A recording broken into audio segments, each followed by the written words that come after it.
Hello, and thank you for joining You're Worth the Price. My name is Vanessa Price. Today we have a great story in store for you. I have Minister Lottie Thompson. She has been a survivor for many years, and she has come out of it, and she's going to tell you about something that can help heal you. If you're sitting in a situation that she's going to tell you about, just stay tuned. You're going to hear it. Just don't move. Don't move unless you want to get some popcorn or something really fast. She's going to help you get out of, well, abusive relationships. So just stay tuned. So you'll be able to know how to get up enough strength, fight, and go on and live a life, a fulfilling life. So I'm going to introduce her right now. Again, it's Minister Lottie Thompson. Minister Thompson, go ahead. Hi, again, my name is Lottie Thompson, Minister Lottie Thompson. I'm just going to tell you a little bit about my story. My story kind of started when I was 18 years old, and I thought I was in love.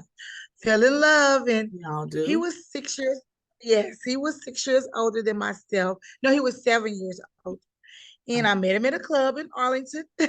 So I just fell so deeply in love with this man, and I was pregnant at the time when I met him with my second child. Okay. And he came off as nice and respectful, and he was everything that I thought that I wanted as a young girl. Yes, and so um the first as a young girl, as women, period. I'm just gonna say young girl. As women, period, we think that some women think that man being jealous and being extra attentive to you, that is something that you like because you want that attention, you want that. And so that's the way he was. I never thought that it would turn into what it turned into. You know, he was extra attentive. Oh, I don't want you over here. And, I want you to spend time with me and not so much time with your family. I didn't know that he was slowly isolating me from my friends and my family. Yes. So that's exactly what he was doing. And when he finally, I say about, I say about a year and a half into the relationship, that's when it all happened. Okay. I started, my family kind of like fell out because they was tired of me saying, oh, I can't come, or, oh, I'm with him, or, oh, no, or, And so they was like, okay, I'm not inviting her anymore. She good. Just stay over there because you never come to anything. And that's when the abuse started, is when he figured out that I was no longer attached to my family and friends. And I could remember a time. The first time it really happened was I was living in the Butler Housing Projects. I got my apartment, so excited, and he moved in, and I was like, okay, I wasn't ready for that, but okay, he's my boyfriend. It is not a big thing. Moved himself then, huh? Yes, so I was like, okay, well, I had by that time I had my second daughter, and he named my second daughter after his crush in high school. What? Yes. Oh. Yes. So what craziness. So right. Oh So by this time, you're right. So by this time I'm pregnant again because my first three kids are 11 months apart. So I'm pregnant with my third child at 19. Okay. And so I'm doing the best little mommy thing, and I had bought me a set of glasses, at Walmart. You back in the day you bought the glasses in the box. Took my little glasses out the box, and I'm washing them, and I'm singing the song by Jodeci, Forever My Lady. And I'm just singing it because Jodeci is my favorite group in the whole world, right? So all of a sudden, he came downstairs and was like cursing me out. And I was like, wait a minute, what's going on? And why are you cursing me out? You down here, you talking to some NIGGA. And I'm like, no, I was just singing a song. He slapped me so hard. It stunned me. And I was like, what happened? And he was like, you down here and you doing this. And I was like, no, I'm really just singing the song. So I was like, okay, maybe that was a one-off. I don't know what was going on with that. So it is what it is. I don't know. So my cousin uncle had bought me my first car, and it was a Pinto. Telling my age, it was a Pinto. But everybody loved the Pinto. Right, it was my favorite car. And so I was driving, and I had run out of gas. So I called my cousin to come and get me, and I was by his stepmom's house. And I went over there, and I'm pregnant. I got 2 smaller kids, and I'm big and pregnant. So I'm sitting there and I'm watching TV, and I'm just waiting on my cousin to come and give me more money to put some gas in my car, which now I'm thinking you should have been putting gas in my car. Exactly. You're my boyfriend, duh. But me just in love. So I'm waiting on my cousin to bring me more gas, more money for gas. And his brother had said something to me. And I said something back, but I didn't think that what I said was disrespectful or anything like that. Right. Again, I'm sure it wasn't. It wasn't. It was just him. He slapped me so hard, and I was standing up, and I was pregnant.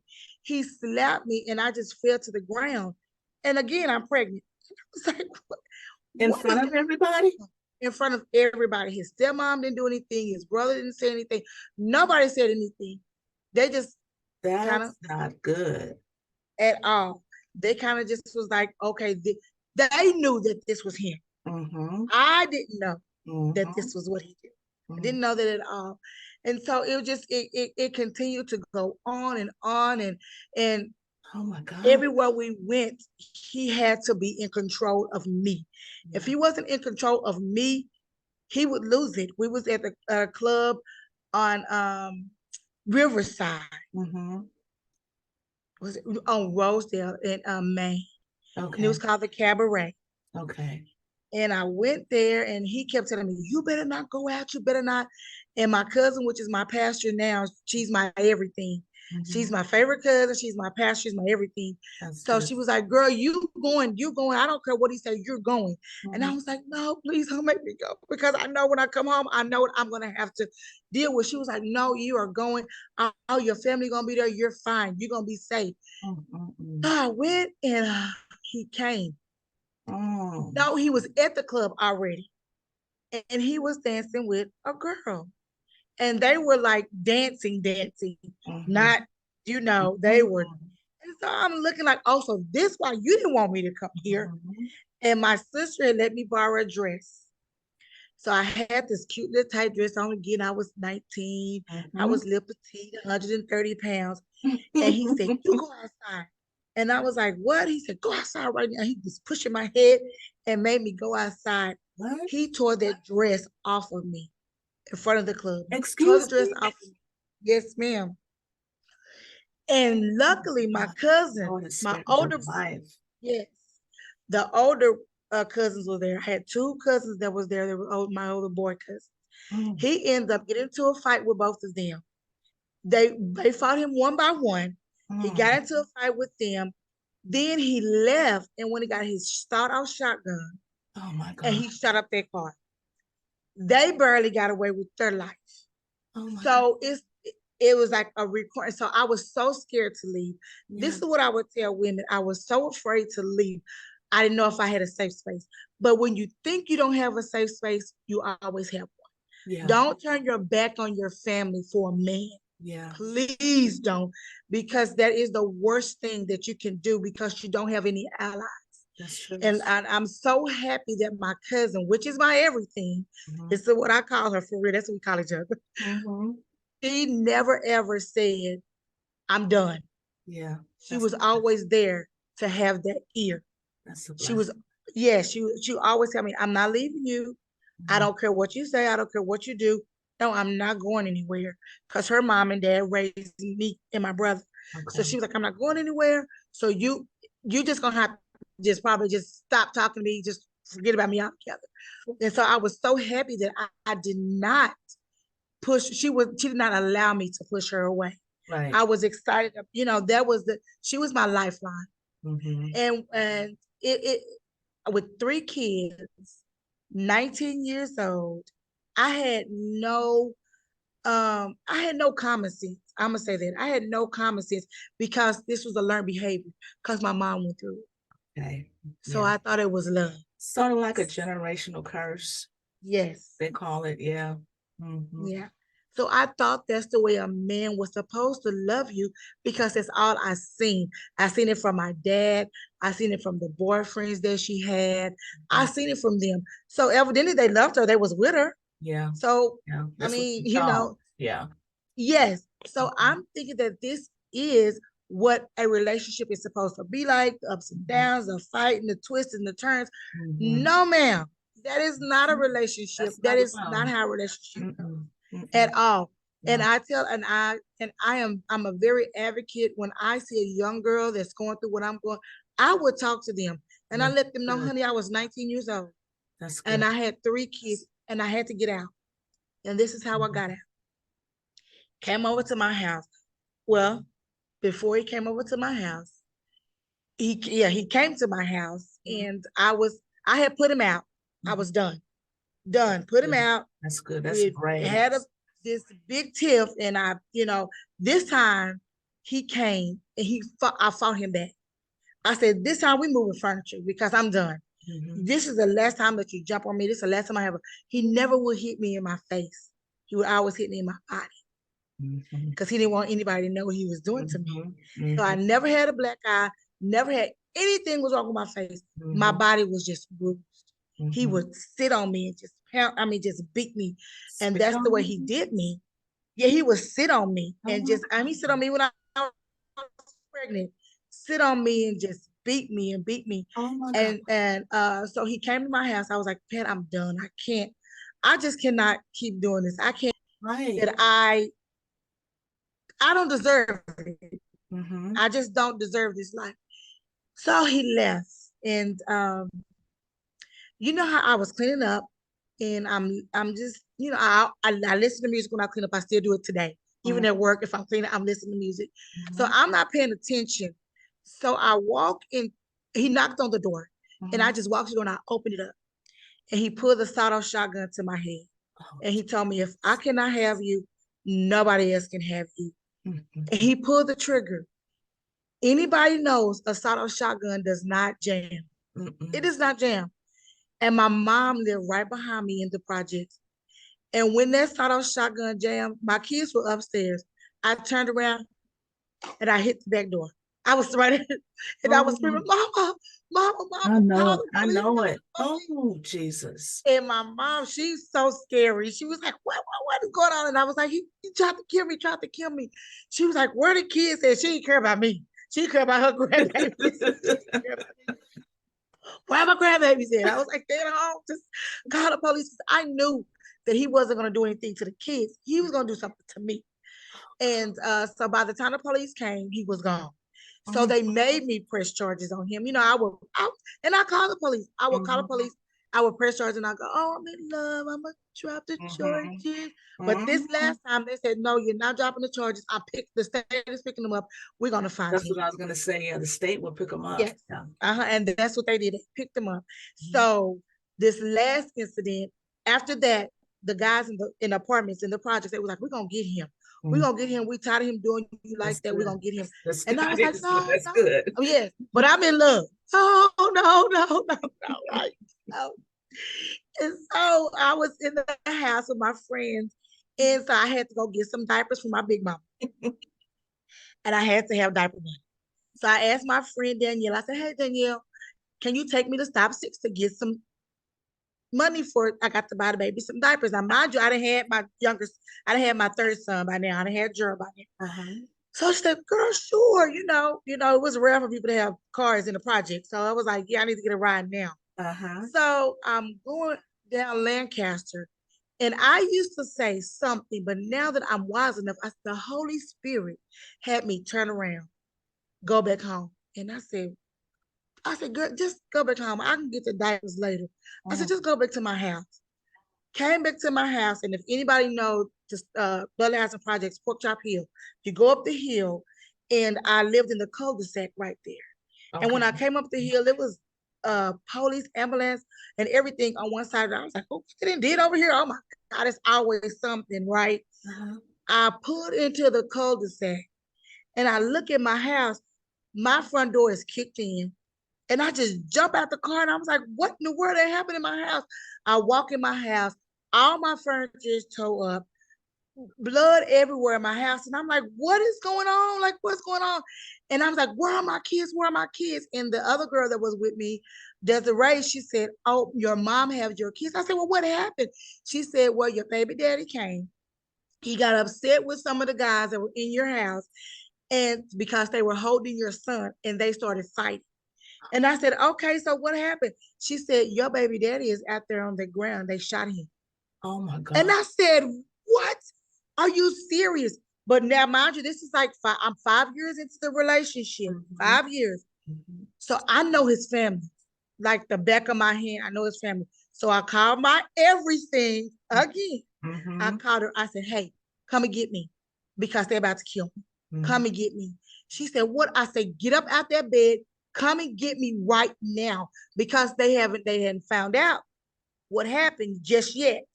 So him and his brothers on the side of the street. And I got my kids and I gathered my kids and I ran out the front door. And like I said, I live in the cul-de-sac. We were in that cul-de-sac. She turned around in the cul-de-sac and went past my house. They were kicking in my door. His brothers were kicking in my door to come and get me. Are you serious? They were coming to get me. Yes, ma'am. I know them. I know. I said, they're going to come and get me because they're going to think that I did this to him because of the way he did me all these years. Oh my God. So, yes. So my aunt, of course, now my whole family knows. So my aunt, she used to live in Denver.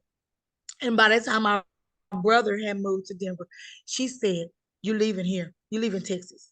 And I was like, no, I ain't told him. I don't want. She said, you leaving here. And my auntie got in their car the next day. I packed up my kids.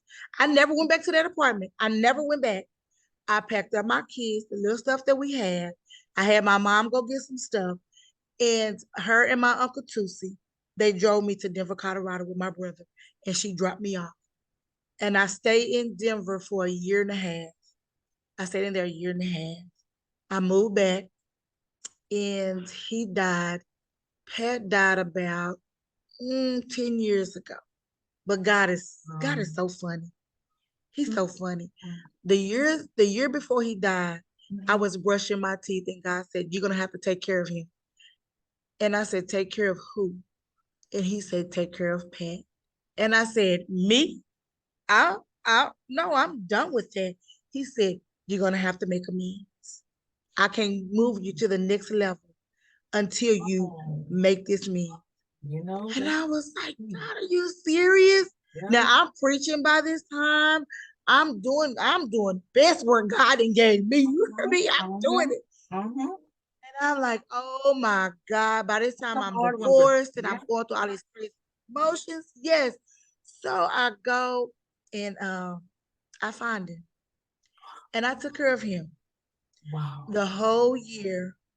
Took him to doctor's appointment, picked up his medicine, braided his hair. Wow. I took care of him for a whole year. Nobody in his family knew that I took care of him for a whole year because I made sure that he was good. I cooked for him.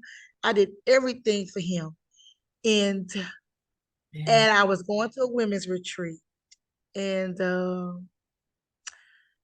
my cousin called me on the phone and she said, hey, is Gerald okay? And I was like, yeah, Gerald's fine. He's okay.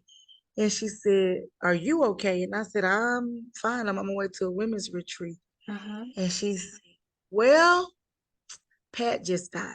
And I said, what? And it shook me because even though we went through what we went through, he was still my child's father. And I said, oh my God. So I called his stepmom. And she's screaming and crying. And she said, yeah, he's dead. He's dead. Lottie, he's dead. And I said, oh my God. So I cried. I'm not gonna even tell no lie. I cried because it was a big separation for me. And I know it was gonna hurt my son. Exactly. And I knew I couldn't go to the funeral because they still hated me. They hate me to this day. Hate me to this day. Because they knew that I set him up and I had some do with that shooting. I did not. And so when I told my mom, I said, Mom, you're gonna have to take Gerald to this funeral because I can't go. And she said, okay, because my mom is when she was living, she was not to be played with, and they knew that. So I knew that she would be safe at that funeral and nobody would bother Lottie Mae. I knew that for a fact, right? So I said, girl, your granny's gonna take you to the funeral and everything's gonna be fine. But I went ahead and went to the women's retreat, and I was glad I did because I got closure there. Nobody knew what I was going through. Nobody knew that had just happened because I was just getting in the car. Nobody knew. And so when I got there, it was closure for me. And that's what God needed me to have. Yeah. Is that closure. Because I was still, even in my marriage, I would flinch when my ex-husband would do, and he like, girl, what's wrong with you? Oh, nothing, you know. I was still in that mode and I had not healed, even though I was married. Yeah. Even though I had moved on, I wasn't healed. So that's why I talk about going to counseling. I just started going to counseling. Okay. Because I had to get healed. Yeah. You know, it still shook me. You know, Imagine. it still, yeah, you know, I could hear certain things or certain songs. You know, I love Jodeci, but I can't listen to Forever My Lady like I would back in the day because it brings back those memories. And when I look at my son is the spitting image of him. Oh. So I look at my abuser every day. Yeah. I look at him every day. Yeah. And so my son is going through some things, and now I see my abuser because my son is beginning to act like his dad. As far as drinking and drugs and things like that. Yeah. So now I'm looking at my abuser. So that's why I'm always praying. I'm always conscious of it. I'm always letting him know. And what was so funny, my son never knew anything that his dad did to me. To this day, he don't know. Oh. He think that his dad hung the moon, the sky, the stars. He did. He did that just for you. Yeah, yeah. He did it just for you. That's usually the way I will not take his picture. Exactly. I can't taint his picture of his dad. I can't. I can't even taint his picture of his family on that side. Whatever. I said, Joe, you're right. They did. That you have a good family over there. They're great. They're amazing. It is what it is. But if I don't like any of them, I'm not gonna say I don't like them. I just won't be around them. Ways, yeah, yeah. Because I know how I was treated, and I know I was a young girl, and I feel like as a young girl, and what was so crazy was his real mom called me when he got shot. She said, "Baby, I know what you're going through. I know it's not your fault." She said, "I love you for just sticking with him these 5 years because his dad did the same thing to me." Oh my God. Yes. Now his mom I talk to anytime, but his stepmom or his family, I won't do it. I will not, because they never let me. They never forgave me for it, and I did nothing. Nothing. They don't know God. That's why. That's it. And I not only pray for my son, but I definitely pray for them too, a forgiving heart, because they don't have it. They don't. They don't have a forgiving heart, and I just pray that they never project that on my child.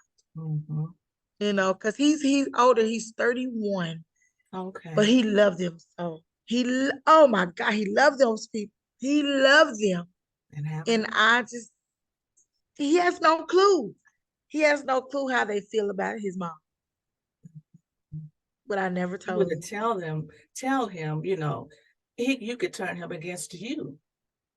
Exactly. Exactly. You know? Exactly. And I want him to have a clean slate of being, I don't want him to wear my problem. I don't want him to wear my bondage. I don't want him to wear that. Because he didn't go through it. He had no clue. He was a baby. He had no clue. He was a baby. My God. So yes, that's my story. Okay. And that is wow. I made it through. That's a you have some strength, I tell you. I mean, oh my God, to go back and take care of him too. But you know, like you said, God told you to do that, and God puts us, I'm not gonna say he puts us in difficult situations, but sometimes you're like, God. That's why I call him funny. Yeah. Like, really, God, you funny. I know it. Oh my God. I know. You're like, Yes. what? You know those emojis, what? You really want Yes, yes, that's the way I was. It's like I must be brushing my teeth wrong for something. I don't know what's I going know. on. Like, why? And I did it. I did it. And Wow. that's how I really reintroduced him to his son. Okay. Okay. That's how I because I was married. I was married for Okay. 12 years. So my ex-husband, he took on the role as the father. Okay. Okay. So because he wouldn't come around or anything like that. Mm-hmm. And so my ex-husband is not to be reckoned with his dang on self. So he was not to be played with. And Okay. what I learned about Pat was he was not going to fight a man. He was never going to fight a man. They He was usually going to always don't. fight a woman. That's it. They usually don't. Exactly. They'll mess with the woman all the time, but Yes. they won't touch a man for some reason. Yeah, he never would fight my brothers. He Mm-hmm. never would my brother. He never would fight him. Mm-hmm. And both of my cousins beat him down at the club. So I knew he couldn't fight, but he could fight. He could overpower me every time. Wow, that's something. Mm-hmm. Yes. Okay. Well, Yes. Minister Lottie, I have I don't want to say I enjoyed your story, but I didn't enjoy you going through that. But that Right. was some story. And I know that somebody's going to be healed. Whoever's listening to this story, and I know people are, you need to really take heed to this. Being in an abusive relationship is dangerous, very dangerous. Yes, it is. The things that she's gone through, she could have been dead and gone today. Mm-hmm. And her son could be motherless. So you all really need to take heed to the story. Minister Lottie, I am so glad that you contacted me and we got in touch with each other and you shared your Yes. story. Thank you so much for coming. Thank you so much. You're so welcome. And you guys be on the lookout for my book. I am writing a book. It's called Okay. Strength to Suffer. Okay. Do you have a website or anything you'd like to share? Not yet, but Not I'm getting there. Okay. Yes, I have. Because my everything told me, if you don't write it this year, God's not going to give it to you anymore. She told me this New Year's Day, and I said, "Oh, girl, get out my business." But okay, I'm gonna start it. I'm gonna start it. Yeah, you need to Because start writing that. yes, I preached this. I preached the sermon, Strength to Suffer. Okay. She said that after you preach it, now you gotta write it. That's right. I said, "Oh, I do." Yeah, you need to get So it out, sell the book, get it circulating. That's right. Yes. Okay. So that's my goal this year. Okay. All right, everybody. That's it for this week's show. Remember that you are worth the price in everything you do, and always stay on top of the world. Peace.